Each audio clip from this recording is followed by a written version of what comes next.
Good morning mga kaparsi at kamarsi. Ito nga at may duty tayo mamaya.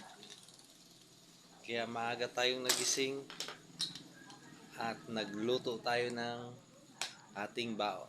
Tara, ipapakita ko sa inyo yung niluto kong baon. Yan.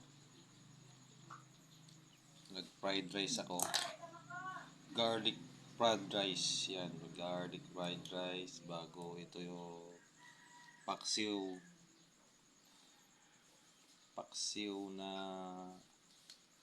dilis. Actually, parang pangat siya. Pangalawang init. Ngik, ngik, ngik, ngik. Yan po yung bawang ko mamaya.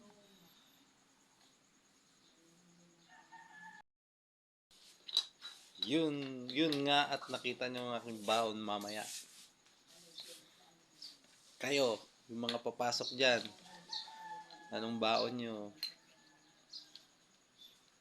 Have a nice day po and good morning sa inyong lahat.